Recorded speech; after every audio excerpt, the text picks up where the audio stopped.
Bom, eu selecionei essa ilustração para a gente começar a mensagem hoje. Tem uma confissão para fazer. A ilustração quase enganou o título da mensagem, eu mandei para o Silvano. Ainda tinham colocado até no culto online lá, o rico e o rouco.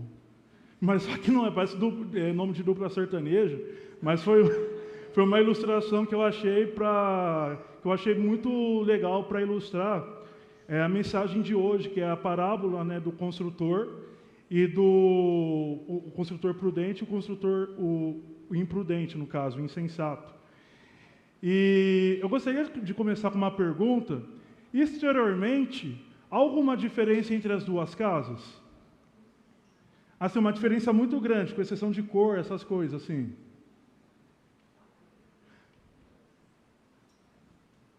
As duas casas não parecem bem construídas?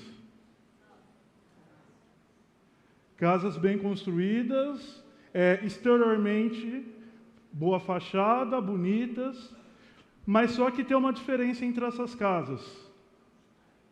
Onde estaria a diferença? No alicerce. E é pensando nisso que nós vamos ler, abra sua Bíblia, em Mateus 7, 24 a 29. Nós vamos ler a parábola do alicerce, do construtor prudente e imprudente. Mateus 7, 24 a 29. O texto diz assim: portanto, quem ouve essas minhas palavras e as pratica, é como um homem prudente que construiu a sua casa sobre a rocha. Caiu a chuva, transbordaram os rios, sopraram os ventos e deram contra aquela casa. E ela não caiu, porque tinha seus alicerces na rocha. Mas quem ouve essas minhas palavras e não as pratica, é como um insensato que construiu sua casa sobre a areia. Caiu a chuva, transbordaram os rios, sopraram os ventos e deram contra aquela casa, e ela caiu, e foi grande a sua queda. Essa parábola de Jesus, do construtor prudente e do imprudente, essa parábola se encontra em dois evangelhos. E se encontra no evangelho de Mateus, que nós acabamos de ler, Mateus 7, 24 a 29, e também se encontra no evangelho de Lucas 6, a partir do 45, ali. E todos os evangelistas aqui, tanto Mateus como Lucas, eles colocam essa parábola para dar fim, então, àquele discurso de Jesus no Sermão do Monte. Então, Jesus, ele ensinou o Sermão do Monte, né?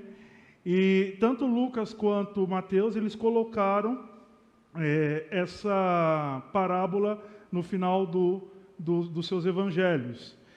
E essa parábola, ela tem uma lição para nós, que é a lição de compreender a importância de estarmos bem estruturados. E o primeiro ponto, pensando nisso, na lição dessa parábola, o primeiro ponto aqui é o construtor sábio, versos 24 a 25. O construtor sábio, ele ouve as palavras de Cristo e as obedece. Algumas traduções vão dizer que coloca em prática. Quando Jesus ele fala aqui, todos aqueles que obedecerem às minhas palavras, Jesus estava então sendo contracultural naquela época e estava mostrando a sua divindade para o seu público.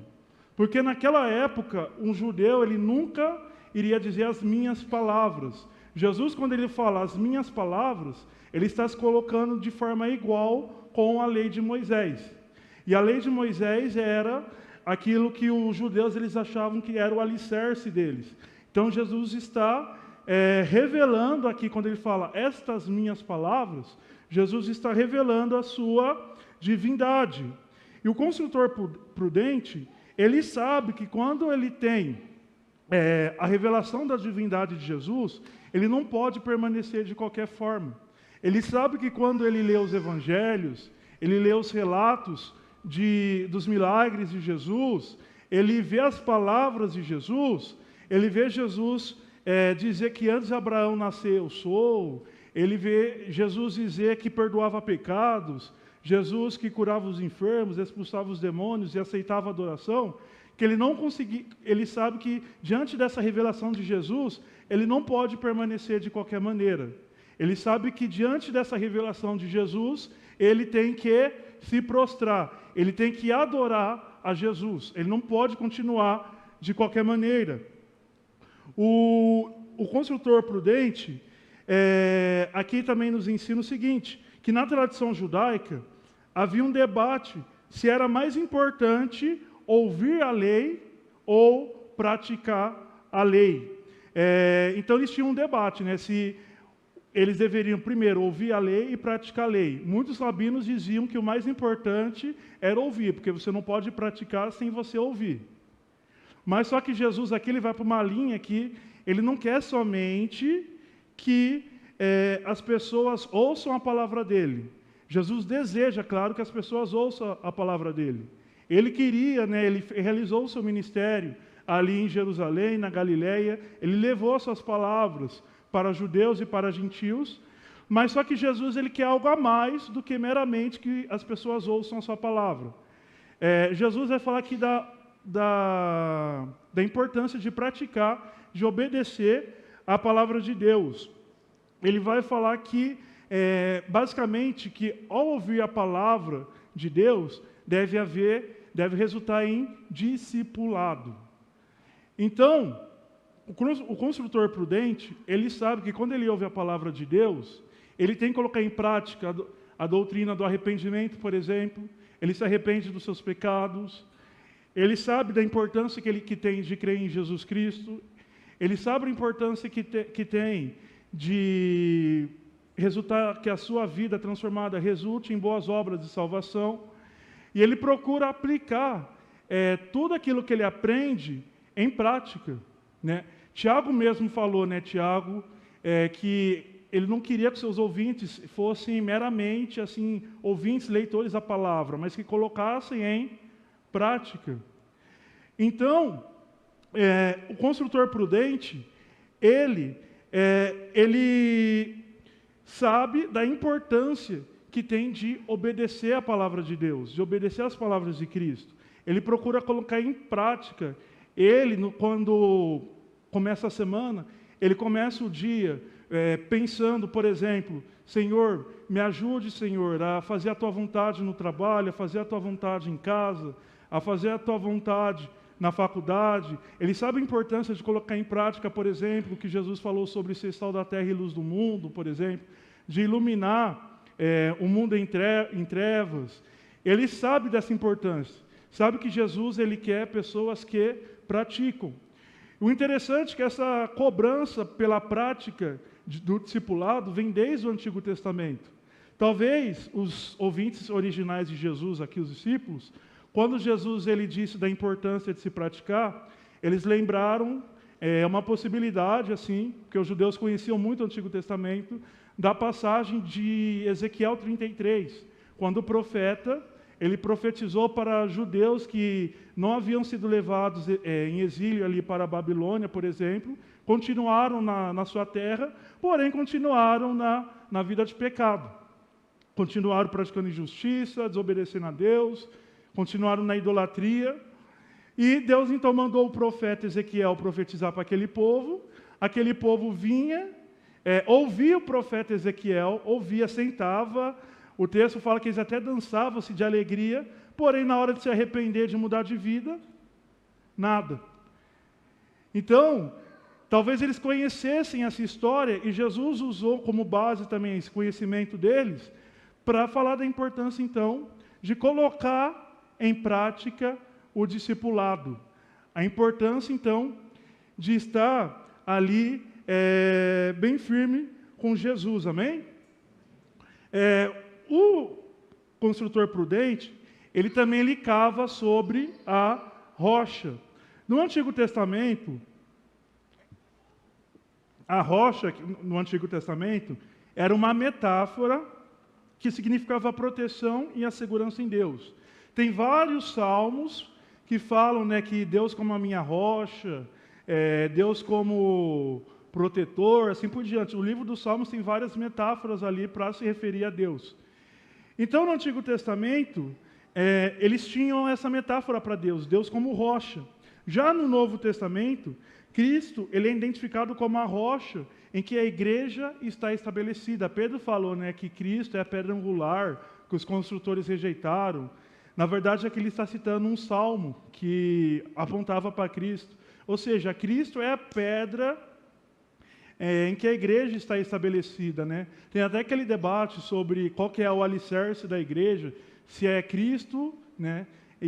Ou se é Pedro, por exemplo. Mas aqui Jesus, o Novo Testamento, ele deixa claro que o alicerce, a rocha, é Jesus Cristo, né? Quando Jesus disse para Pedro, vós sois Pedro, e sobre essa pedra, eu vi uma ilustração que é como se Jesus fizesse um jogo de dedo, assim, ó, essa pedra, assim, ó, tu é Pedro, e sobre essa pedra, com o dedo assim, se referindo a ele, sobre essa pedra, a igreja será edificada. Então, Cristo, ele é a pedra, ele é a rocha da igreja, né? Paulo também escreveu aos Coríntios, falando de Cristo como a pedra, como a rocha, em que a igreja está alicerçada. Está ali em 1 Coríntios 10. Então, quando uma casa está alicerçada sobre a rocha, pode vir os ventos, pode vir as tempestades, que ela não vai derrubar, ela vai subsistir. Nós podemos aplicar aqui que quando nós estamos alicerçados em Jesus, pode vir as crises, pode vir as doenças, as enfermidades, doenças assim terríveis, que se a pessoa não estiver alicerçada em Cristo, ela pode sucumbir ali. Pode vir, por exemplo, as crises emocionais, pode vir aí a depressão, a ansiedade, às vezes traições no meio da igreja. Tem pessoas, por exemplo, que saem da igreja porque o fulano, o irmãozinho do lado, começou a falar mal dele, falar mal dela. Não que isso não seja um problema, mas só que quando a pessoa está alicerçada em Jesus Cristo, nada consegue tirar ela dos caminhos do Senhor, porque ela está como aquela metáfora da rocha, né, que significava no Antigo Testamento segurança em Deus. A pessoa que está alicerçada em Cristo, ela está segura em Cristo. Então pode passar por doença, pode passar por depressão, pode passar por ansiedade, pode o fulano Bertano falar mal, pode ver escândalo na igreja, pode ver qualquer absurdo, que ela vai continuar firme em Jesus Cristo. Por quê? Porque ela está seguro naquele que é a fonte de toda a segurança e de toda a proteção. Amém? Amém. Segundo ponto, irmãos, é o construtor insensato. Versos 26 e 27. Bom, o construtor insensato, aquele é diferente do construtor sensato, do construtor sábio. Agora, o construtor sábio, ele ouve a palavra e a pratica, o insensato, ele ouve a palavra e não pratica. Tem muitas pessoas, então, que constroem suas vidas falsos alicerces. Às vezes tentam, por exemplo, construir um alicerce de uma religiosidade externa. Daí tenta aquela salvação por obras, né? Então ela acha que o fato dela fazer todo o ritual religioso, de fazer o bem, de ajudar as pessoas, tudo isso, ela acha que ela está construindo um alicerce para a vida dela, que tem aquela mentalidade, né? Se eu plantar o bem, eu vou colher o bem. Não está totalmente errado nesse sentido, porque a gente colhe, é até bíblico, né? A gente colhe aquilo que a gente planta. Mas só que elas fazem disso o seu alicerce, a sua vida. Tem pessoas também que se apoiam em falsos alicerces nesse mundo. Muitas, por exemplo, acham que os diplomas, por exemplo, o bom emprego, vai ser o alicerce que vai ajudá-las na hora da crise. Elas acham que se elas conseguirem obter o máximo de prosperidade nesse mundo, conseguirem obter o máximo de sucesso nesse mundo, vai estar tudo certo, né? Tem aquelas pessoas que acham que porque tem dinheiro, por exemplo, quando ficar enfermo, quando passar por alguma crise, não vai precisar de nada, não vai precisar de Cristo. Tem gente que acha que não precisa de Deus porque tem um dinheiro para pagar o melhor hospital, para pagar o melhor médico. Então faz disso o seu alicerce. Se contenta, por exemplo, com os títulos acadêmicos, acha que muitas vezes vai ter todas as portas de emprego abertas por causa do grau de escolaridade, então vai fazendo de coisas desse mundo os alicerces para a sua vida. Tem muitos também que têm falsos alicerces dentro da igreja. Vem à igreja, mas a palavra que é pregada nunca frutifica em seu coração. Há pessoas, por exemplo, que se contentam apenas em ouvir sermões e basta. Então, tem gente que, estou pregando hoje, vem, ouve a pregação de hoje, vem no próximo domingo, ouve a pregação do domingo, vem no outro domingo, daí ouve a pregação, vai ouvindo, vai no YouTube lá, digita o nome do pregador, fica ouvindo a pregação, mas só que a fé só baseia em ficar escutando o sermão, não tem resultado prático na vida da pessoa, não houve ali a conversão ainda. E ela, às vezes, pode não somente ficar ouvindo o sermão, às vezes compra um livro cristão, coisa do tipo, e só fica ali sem frutificar. Com isso está criando um falso alicerce. Tem pessoas, por exemplo, que fazem dos seres humanos os seus alicerces. Tem gente que faz, por exemplo, dos pastores o seu alicerce. Coloca a sua fé, a sua estrutura em cima de seres humanos. Gente que faz de teólogos, por exemplo, o seu alicerce, cantores da igreja, pessoas famosas, o seu alicerce. Porém, gente, isso é frágil. Quem estiver estabelecido sobre os seres humanos, sem fazer de Cristo o seu alicerce, sem se arrepender dos seus pecados, sem ter mudança de vida, vai ter um alicerce frágil. Por quê? Porque hoje, por exemplo, a gente estava no Café com Bíblia. Fazer uma propaganda aqui, Léo Marketing. Venha para o Café com Bíblia. Hoje nós tivemos um Café com Bíblia muito bom, que nós estudamos sobre o cristão e o racismo, questões de ética cristã, né? E eu comentei ali no Café com Bíblia que até mesmo, porque teve pessoas que se escandalizaram e saíram da igreja porque não estavam estabelecidas em Cristo, pessoas famosas. Eu falei, por exemplo, no Café com Bíblia, eu trouxe um exemplo histórico, que lá nos Estados Unidos, por exemplo, tinham igrejas batistas, presbiterianas, metodistas e até a Assembleia de Deus dos Estados Unidos que defendia o racismo e ensinava o racismo no púlpito, pregava aquele texto de Gênesis que nós lemos hoje no Café com Bíblia, Gênesis 9, lá que Noé ele amaldiçoou Canaã. Eles usavam esse texto e o texto em que Deus amaldiçoa Caim depois de matar Abel, para falar que a pele negra é amaldiçoada, sendo que o texto não tem nada a ver com isso. O texto não fala nada disso. E eles ensinavam isso até 1960, 70 ali, nas escolas dominicais, em muitas igrejas batistas, presbiterianas, e precisou até as convenções ali, porque isso gerou um racha na igreja, ali nos Estados Unidos, essa questão racial, precisou até as convenções vir a público pedir perdão, reconhecendo o erro de ter cometido ali racismo dentro da igreja. E teve várias pessoas famosas no século XX, por exemplo, quem já ouviu falar do Muhammad Ali, lutador de boxe? O Muhammad Ali, ele nasceu numa igreja batista, cresceu numa igreja batista. E, de repente, ele presenciou toda aquela lei de segregação racial que tinha nos Estados Unidos, que o negro não podia andar no mesmo ônibus, tinha que andar no fundo, não podia o mesmo bebedouro, não podia ir na mesma igreja. E daí ele começou a ficar revoltado, porque não tinha o seu alicerce em Cristo, começou a ficar revoltado, o nome dele era Cassius Clay, alguma coisa assim, e ele depois converteu ao Islã e mudou o seu nome para Muhammad Ali. Muhammad é o nome de Maomé, em árabe.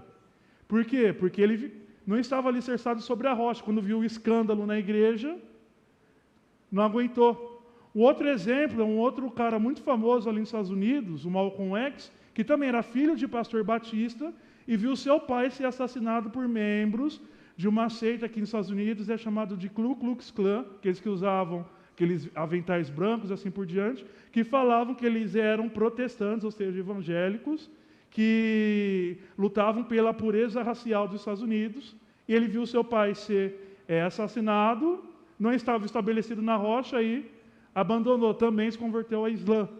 Então tem várias pessoas, quando se depara com escândalos na igreja, daí vê escândalos, pastores sendo pegos em casos, né, polêmicos aí de desvio de dinheiro, daí de abuso, se não está bem alicerçados em Cristo, eles acabam, então, abandonando a igreja.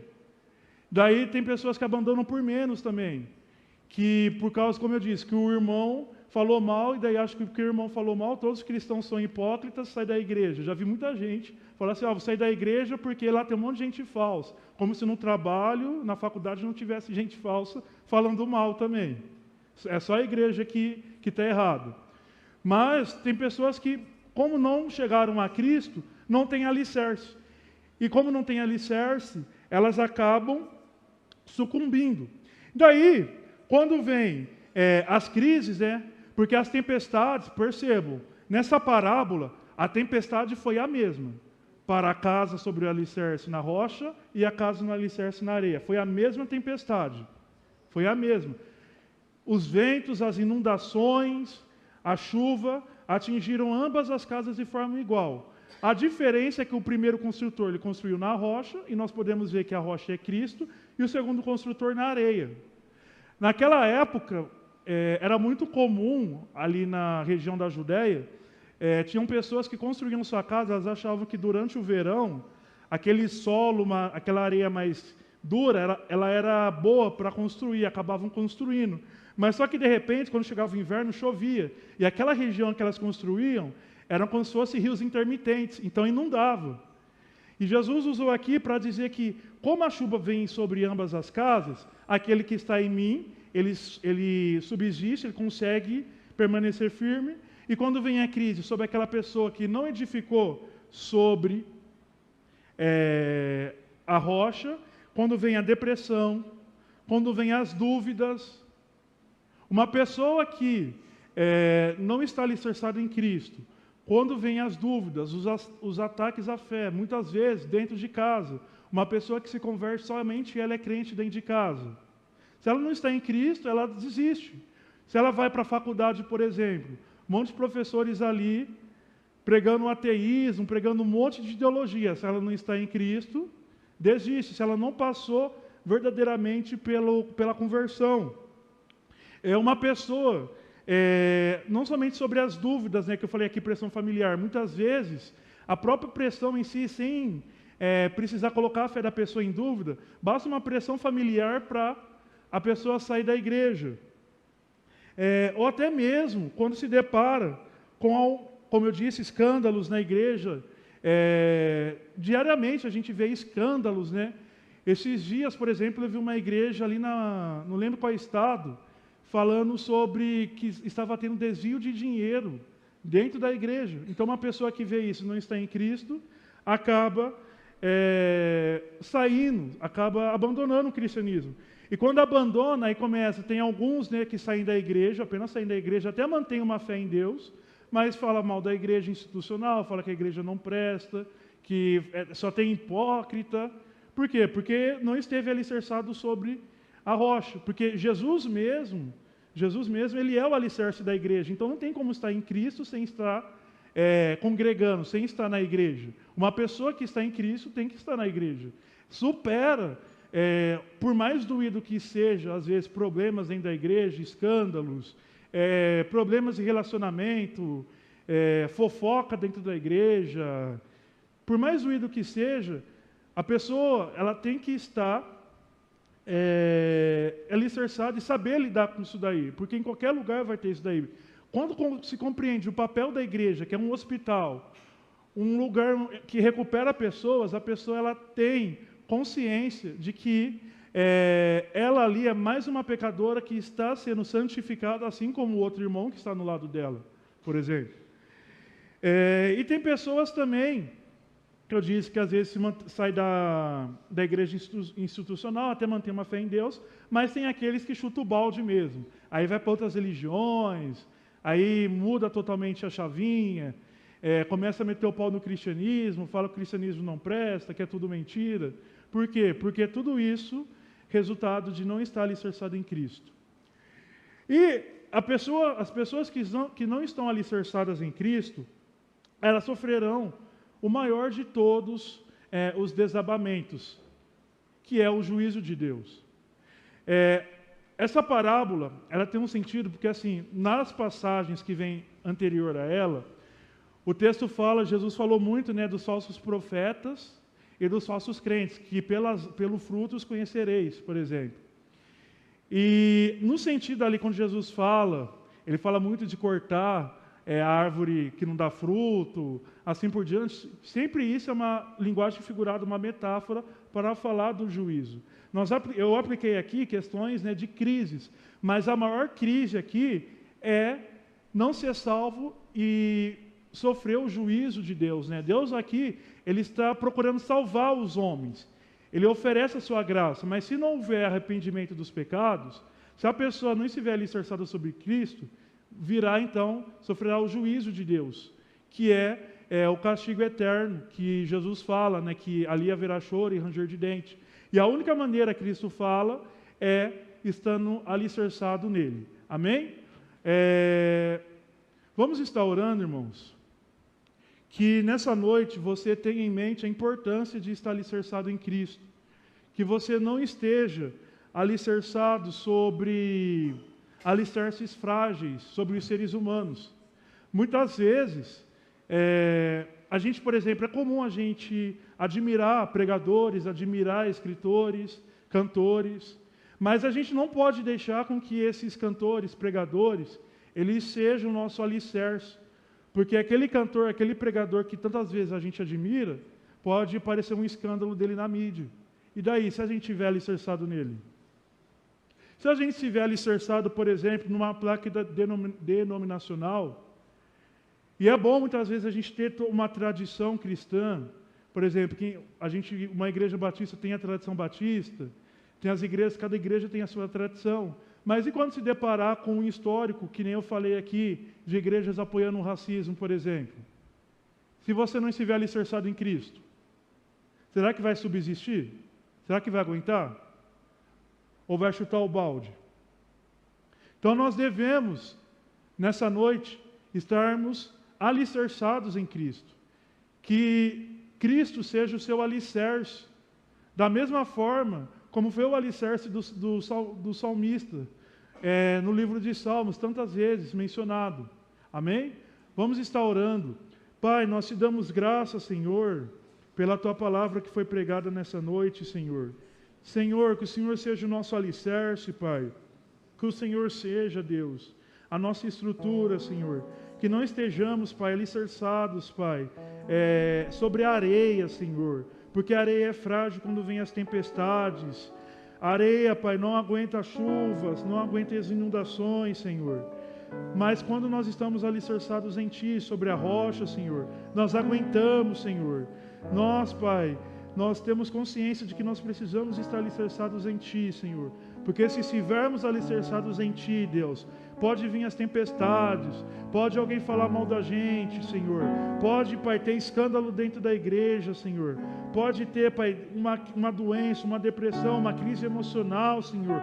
Um desemprego, Senhor. Que nós estaremos, Pai, alicerçados em Ti, Senhor Jesus. Servindo ao Senhor, Pai. Muitas vezes animados, Pai, mas nunca, Pai, abandonaremos a Ti, Senhor, porque estaremos alicerçados sobre o Senhor, que é a nossa rocha, Senhor. Senhor, fortaleça a nossa fé, Senhor. Que cada crise, Pai, que cada momento difícil seja, Pai, uma oportunidade, Pai, para fortificar o nosso alicerce em Ti, Senhor. Para aguentarmos, Pai, ainda mais as pressões que sofremos nesse mundo, Senhor. Pai, esteja na vida de cada irmão, de cada irmã aqui, Senhor. Fortaleça a vida de cada um aqui, Senhor Jesus. Que nessa noite, Pai, se por acaso alguém ainda não teve encontro contigo, Senhor, que a Tua palavra frutifique nesse coração, Senhor. Que haja arrependimento, Pai, que a pessoa, Pai, tenha consciência da necessidade de construir a vida sobre Ti, Senhor. E não, Pai, sobre os alicerces desse mundo, sobre o dinheiro, Pai, sobre o emprego, Senhor. Sobre qualquer coisa, Pai, temporária, que não sustentem nada, Senhor. Mas sabendo que somente em Ti, Pai, irá subsistir, Pai. Que só em Ti a salvação, Pai. Que só em Ti a mudança de vida, Senhor. Esteja em nossas vidas, Senhor.